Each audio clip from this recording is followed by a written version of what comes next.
Bonjour à vous tous. Aujourd'hui, on rencontre M. Marcel Thibault, partie 2. Bonjour Marcel. Salut bien. Merci d'avoir accepté de nous rencontrer. Ça fait plaisir. Ça va bien? Toujours. Bon, parle-moi de ça. Toujours. Oui, tu me sembles très en forme. Là. Ah, ouais, ouais. Oui. Alors, tu vas nous parler un petit peu de la famille Pelletier sur le côté de ta mère. Monsieur Édouard Pelletier, c'était ton grand-père. Oui. Et le grand-père, lui aussi, tantôt, il va avoir une vidéo sur un peu plus la famille Thibault. Et là, on revient sur les Pelletiers. Oui. Mon grand-père, c'est aussi arrivé au Québec, là, la famille des Pelletiers. C'est arrivé à peu près en même temps que les Thibault, là, dans les 1640, 1650. ces coins-là. Je pourrais le dire exactement, c'est en 1641. OK. Oui, tu avais pris des notes. Oui, j'avais pris des notes. Et puis, parce que j'ai l'arbre généalogique à la maison. Puis, j'ai aussi passé une journée et demie à la Société historique à Château-Richer sur les informations des arrivées de mes familles Pelletier et Thibault. OK. Et puis, mon grand-père, c'est ça, dans la descendance, on a parti dans la région de Québec pour Kamouraska. OK. Mais le premier enfant il s'appelait aussi, comme mon grand-père Thibault, Guillaume. Il y avait beaucoup de Guillaume dans ces années-là qui venaient d'Europe. Et puis, lui, ses enfants, son premier, il s'appelait Jean.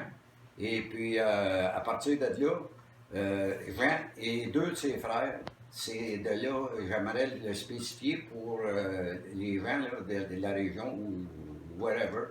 Jean et deux de ses frères ont changé le nom de Pelletier. Ça s'écrivait P-E-L-L-E-T-I-E-R et le plus vieux et deux autres de ses frères ont changé le nom pour P-E-L-T-I-E-R. OK. Ils ont enlevé un manche après la pelle. Pelletier, c'est devenu Pelletier. Okay. Mais c'est la même descendance. S'il y en a qui se posent la question, c'est la même descendance. Okay. Et puis, le premier Pelletier de la région est déménagé à Notre-Dame-du-Loup.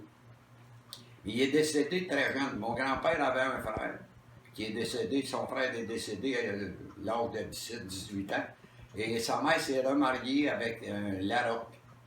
Et à partir de là, mon grand-père a gardé quand même le nom Pelletier et ont déménagé à Val-des-Bois. Donc, c'est la raison pourquoi il n'y a pas beaucoup de Pelletiers dans la région de Val-des-Bois, c'est que les autres, c'est demi-sœurs, demi-frères qui n'ont eu 8 enfants. OK, d'une deuxième litrée. D'une deuxième litrée étaient des Larocques. C'était des Larocques. Des Larocques. C'est pour ça que dans la région de Val-des-Bois, beaucoup de Larocques, de David, de Morin, ces choses-là. Mais pas beaucoup de Pelletiers. Pas beaucoup de Pelletiers. OK. Et les Pelletiers, il a déménagé à Mont-Laurier par après. Édouard, ton grand-père. Édouard, mon grand-père, sur la rue Berville. La maison où il demeurait, c'était voisin où ma mère restait. C'est que ma mère est venue au monde dans la deuxième maison. OK. Quand elle s'est mariée, elle a passé un an et demi chez mes grands-parents Thibault, au Rapide. OK. On est revenu en bas du village chez la maison qu'on appelait aujourd'hui, on peut dire la maison Charles. Oui. Mon père avait loué ça. Et mon frère, puis mes deux plus vieilles des sœurs sont venus au monde là. Et puis après ça, on a acheté des coursols, la maison que ma mère a vécue, où on a été élevés. Sur le coin de la rue où ta mère avait un magasin. C'est ça. Et puis à partir de là, bien, pour arriver à Mont-Laurier, mon grand-père, lui qui était à Val-des-Bois dans le temps avant de se marier, il montait avec des chevaux, bien entendu, parce qu'il n'y avait pas de véhicule, ces choses-là. Parce qu'avec son frère, à un moment donné, dans le temps de la guerre, il m'avait conté à un moment donné qu'il y avait une auto. C'était un notaire de Mont-Laurier, Dubreuil, qui montait avec son...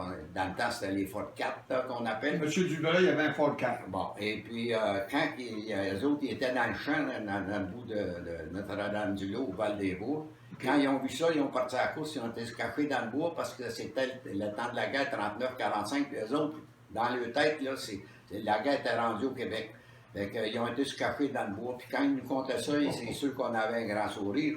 Mais là, lui, il avait des chevaux. Il partait de Val-des-Bois. Il allait coucher à Masson. Il ramassait la malle et repartait le lendemain pour revenir coucher à Val-des-Bois. Et le surlendemain, il se rendait à Mont-Laurier. Tu avais Mont-Laurier, Fermeneuve, puis dans le temps, tu avais Ferme-Tapigny. Colin, il Puis, faisait tout ça, là. Tout ça. Pour venir la malle aux bûcherons, parce que les femmes, les épouses des bûcherons les envoyaient des lettres. Absolument. Puis lui, il ramenait les lettres à Masson pour distribuer à leurs femmes. Il ramenait ça des chantiers, là. Des chantiers, OK. c'est ça. Et puis, comme tous les barrages, la McLaren, dans le temps, avait beaucoup de terrains pour le bûchage. Ça leur appartenait, la région pas mal, le nord. Oui. Puis, il y avait des barrières pour rentrer ces terrains, par rapport probablement les assurances ou avoir un contrôle.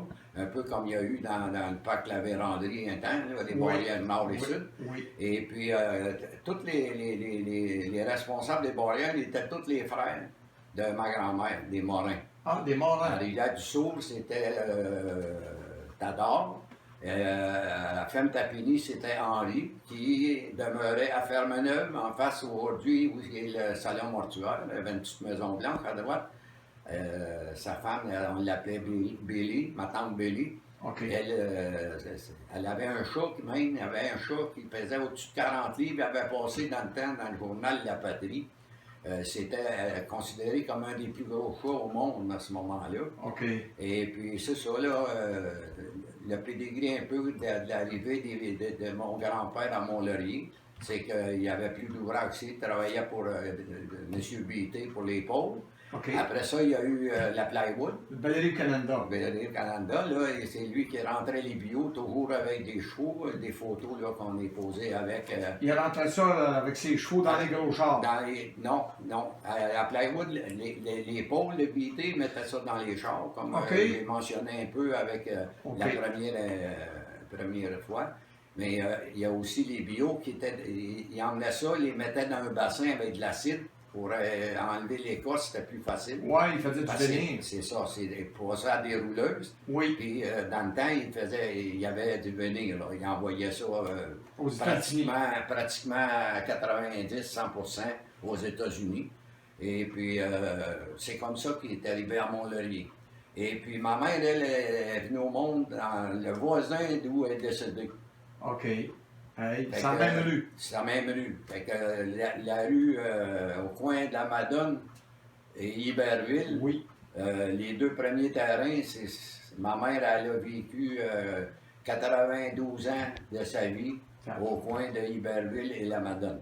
Hey, c'est quelque Et, chose. Quand elle là. est décédée à l'âge de 94 ans, elle était encore dans sa maison, une grosse maison de 13 appartements. Oui, c'était Elle grand. était tout seul là-dedans. Puis, des gens très travaillants. On est en forme aussi. Oh, oui.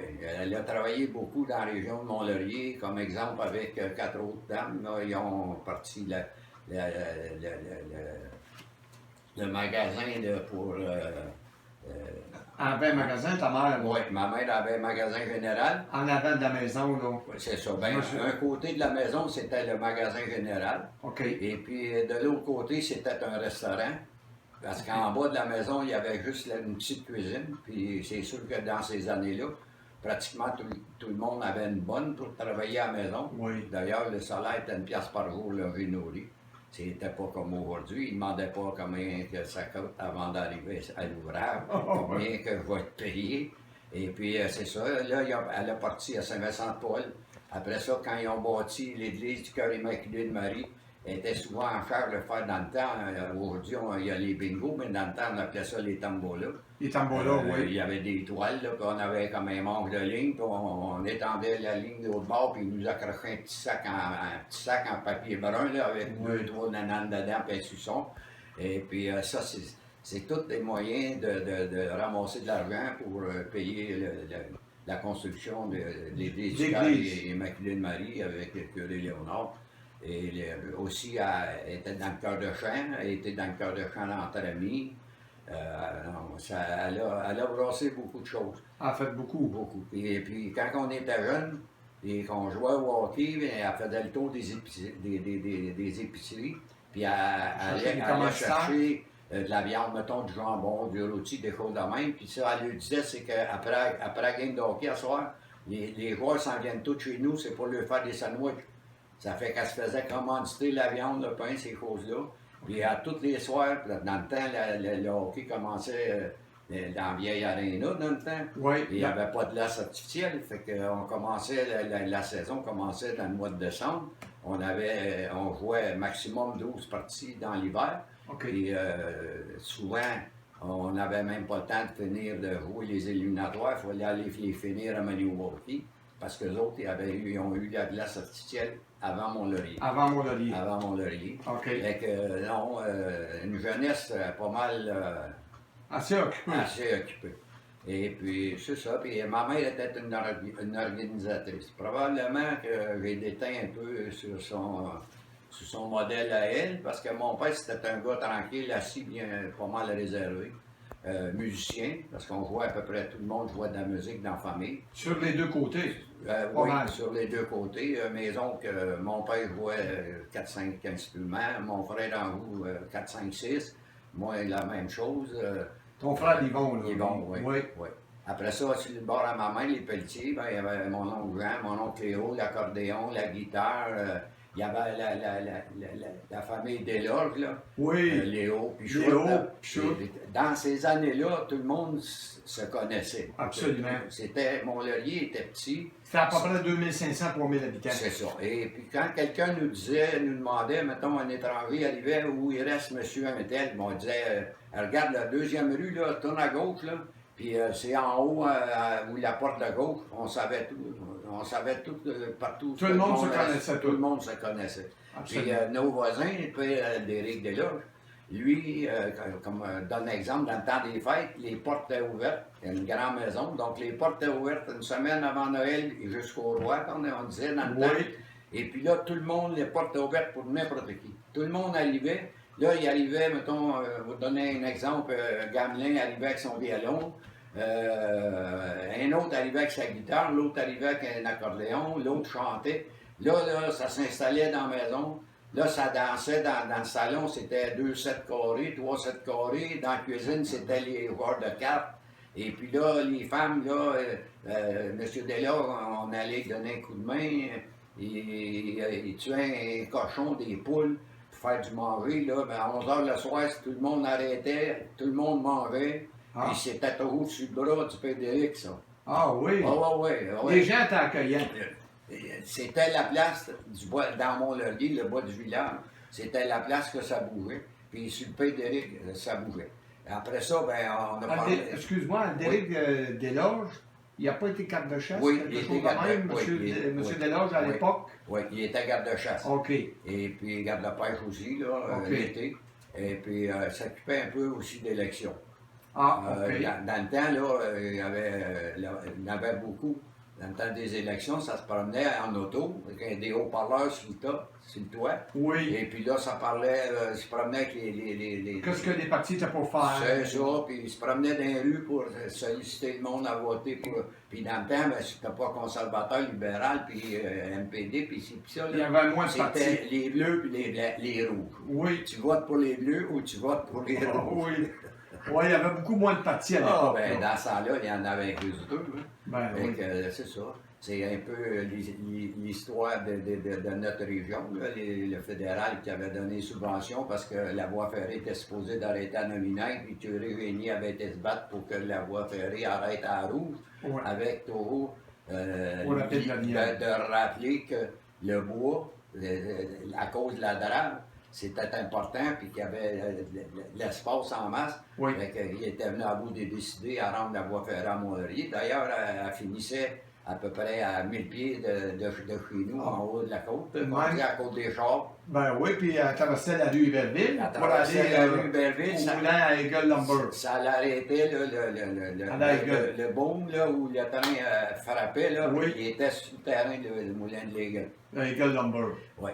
Puis Mont-Laurier, dans ces temps-là, c'était pas une grosse ville, les rues étaient toutes en gravelle, puis tout ça. Mais Toutes des trottoirs de bois. toutes des trottoirs de bois. Fait que c'est un peu l'histoire et on va vous revenir dans un autre laps de temps OK. pour vous expliquer un petit peu plus là, à partir de ces temps-là à aujourd'hui. OK. Bon, ben, gros merci, Marcel. Ça fait plaisir, puis Puis, à la prochaine. À la prochaine. À la prochaine à vous tous. Merci.